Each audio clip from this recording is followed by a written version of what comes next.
Baik, terima kasih rakan kita Walimul dan juga Mahirah. Bismillahirrahmanirrahim. Assalamualaikum warahmatullahi wabarakatuh. Selamat pagi, salam sejahtera dan salam Ramadan Auda. Alhamdulillah bersua kita kembali hari ini dan terima kasih atas kesetiaan Auda menyaksikan Rampai Pagi menerusi lintas langsung dari daerah Tutong. Jadi bagaimanakah perkabaran Auda hari ini? Semoga Auda dalam keadaan yang baik dan juga ceria selalu menjalankan hari Auda dan tugasan Auda ya pada hari ini. Dan sebagai perkongsian bersama Auda, keadaan cuaca di daerah Tutong dalam keadaan yang agak mendung pada pagi ini. Diharapkan agar keadaan cuaca akan beransur cerah dari masa ke semasa dan segala urusan yang hendak Auda lakukan hari ini akan dipermudahkan dan juga dilancarkan selaras dengan perancangan yang Auda harapkan.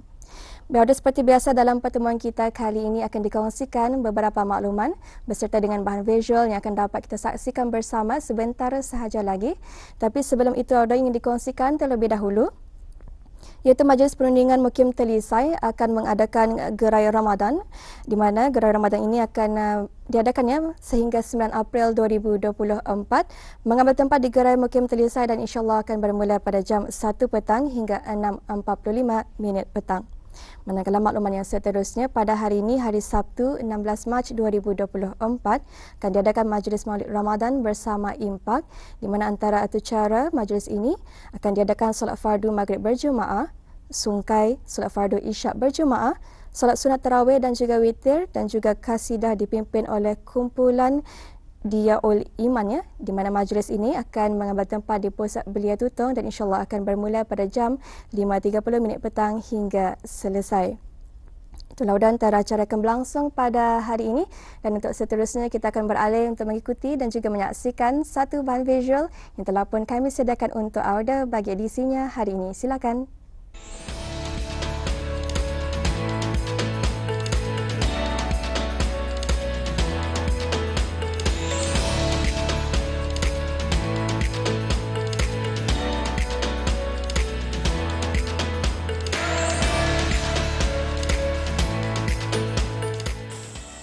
Bismillahirrahmanirrahim. Assalamualaikum warahmatullahi wabarakatuh. Ada penonton, untuk pakej program kali ini, saya dan juga dua orang daripada penduduk Kampung Lamunin akan membawa saya ni untuk kita ni mencari kayu limpanas.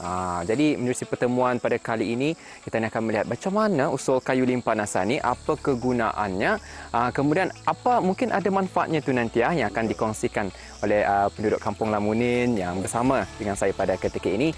Jadi untuk mengetahui lebih lanjut mengenai dengan kayu limpanas, untuk itu teruskan kesetiaan anda bersama kami.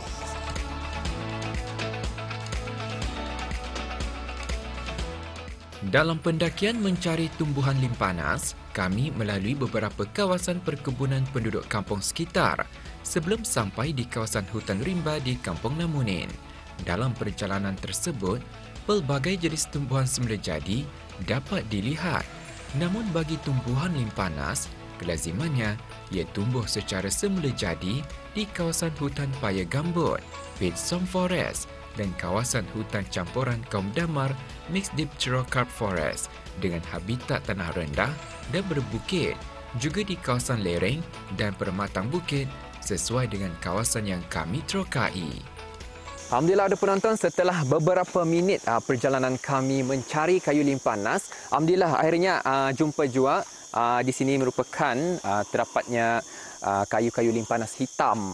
Jadi bagi bis kita mungkin boleh kongsikan karakteristik untuk mengenali limpanas hitam ni macam mana?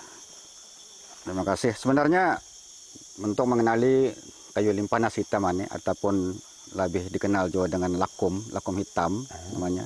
Pertama-tama batangnya warna kulitnya hitam. Kemudian ia cuma lurus indah bedahan. Daunnya panjang macam mana dan rapat di ujungnya. Baunya agak menyengat sedikit. Itu sebabnya orang suka dengan kayu ini untuk ditaruh di mana-mana. Sebabnya dengan bau ini serangga-serangga yang serangga-serangga babisa itu suka dengan bau ini. Sama juga kegunaannya dengan kulitnya, akarnya. Akarnya ini ada macam-macam kegunaannya juga lah. Selain daripada untuk menghalau binatang buas, okey, ia juga akan berguna untuk keselamatan kita ni apabila di hutan. Okey. Contohnya apabila kita ni berkemah, okey, kalau terdapat di tempat-tempat kemah itu banyak binatang-binatang buas, kita ni boleh gunakan akar itu ditanam di sekeliling kem atau di 4 penjuru kem dengan doa-doa dalam Quran lah. Doa-doa, disertai dengan doa-doa. Ketinggiannya, tingginya ke atas, berapa tinggi bandar ni? Paling-paling tinggi 6 meter saja ke atas. Besarnya pun paling-paling besarnya macam penggalangan tangan saja, ataupun mungkin makan masa kali bertahun-tahun. Ya lambat sedikit tumbuhnya, soalnya ya, dia terlindung oleh apa namanya ni, oleh kayu-kayu besar. Soalnya ia kegunaannya pun bukannya kegunaan dalaman, tetapi luaran. Luaran. Okay. Sebabnya sebilangan orang-orang tua dulunya menggunakan limpanas ini sebagai tangas nih kita nih. Tangas ataupun ada yang menggunakan direbusnya dan digunakannya untuk apa namanya itu suana. Cuma perlukan wap saja. Mandi wap macam itu. Limpanas hitam yang juga ditemui di Kepulauan Borneo ini mempunyai berbagai nama mengikut dialek sebutan dari masyarakat atau kaum yang mengenalinya, seperti limpanas hitam bagi puak dusun, nyilisih antu atau hujan panas bagi masyarakat Iban, lakum hitam atau laki bagi puak Kedayan dan lain-lain lagi. Begitu juga bagi limpanas putih yang turut dikenali sebagai tutut atau medit oleh puak dusun, selukai oleh masyarakat Iban, lakum putih atau limpanas bini dari puak Kedayan dan sebagainya. Baik, di sini dapat saya lihat ada beberapa pohon limpanas putih. Yang ini usulnya itu sudah ni. Tapi yang itu ia juga kan? Bukan? Yang ini bukan. Oh, bukan. Oh, tapi kalau dilihat daripada saiz pohon ataupun kayunya ini macam lebih kurang. Lebih kurang sama. Jadi macam mana bisa kita dapat bezakan? Untuk membezakan ya, jempanas ini dia punya batang straight dan mempunyai dahan yang banyak. Kalau dilihat dia punya ketinggian ini tumbuhnya macam mana? Ketinggian daripada yang hitam lebih kurang tingginya 6 meter. Ini melebihi daripada 6 meter, 10 meter ke atas lah. Kalau ada cahaya matahari yang kuat, ia akan lebih tinggi lagi. Tapi kalau lihat je tumbuhnya seperti limpanas hitam lah, kawasan yang redup. Kawasan yang sama. Kawasan yang sama, redup. Kalau bis kita sendirilah, kalau dulunya memangkah diperlukan lakum putih ni? Pasal saya dengar ada je orang sekurang-kurangnya ada satu limpanas disimpan di rumah, di kereta. Jadi kalau bis kita bagaimana? Kalau bagi pendapat bis kita? Kalau bagi pendapat saya, mustahak lah untuk simpan di rumah. Kadang-kadang ada orang menyimpan di kereta. Kegunaannya untuk mengelau, yang pertama untuk jadikan tungkat, yang kedua untuk mengelau binatang. Selalunya binatang buas betul? Binatang buas.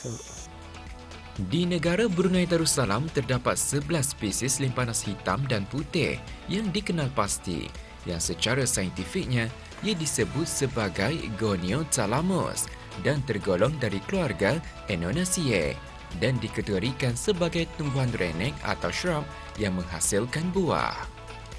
Terdapat perbezaan antara limpanas hitam dan putih yang dapat dilihat, antaranya seperti dari bunganya, iaitu sebelum ia mengeluarkan buah.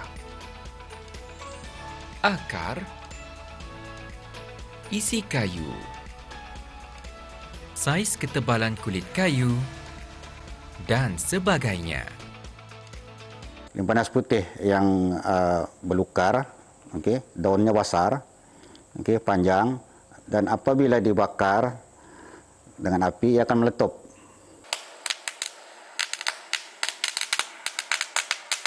Macam badil tu, macam badil kanak-kanak bunyi letupnya. Ini berguna je ni untuk menghalau pipit dan serangga-serangga yang khususnya di ladang padi. Untuk melepah kulitnya ni haruslah dipukul dengan kayu juga. Disarankan dia pakai basi lah.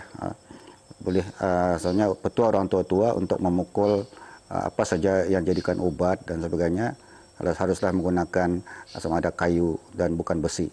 Ya.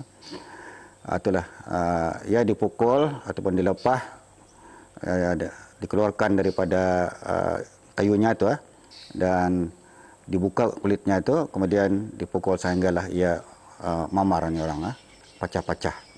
Lepas itu dijamur. Selepas dijamur, ia boleh digunakan untuk dibakar. Boleh jadikan lokut namanya. Baik, Auda, ini kulit kayu lim panas putih yang telah pun dilapah daripada batangnya. Kalau disentuh di dalam memang basah. Begitu juga dengan lim panas hitam. Dalam itu memang basah dan sebabkan itu ia perlu dijemur terlebih dahulu sehingga kering sebelum ia ditunu. Dan ketika melapah itu sebenarnya sudah dapat terhidu baunya, yang mana bau kayu lim panas putih bagi saya sendiri baunya memang lebih sedaplah aromanya. Boleh dikatakan seperti bau kunyit, ada juga tadi saya membaunya seakan-akan bau lime macam tu, tapi sudah ditunu terpulang kepada masing-masing jika sekiranya membau aroma daripada lim panas putih yang dibakar maupun lim panas hitam yang dibakar. Dan saya kira sampai di sini sahaja kita bersama. Sekian. Assalamualaikum warahmatullahi wabarakatuh. Jumpa lagi.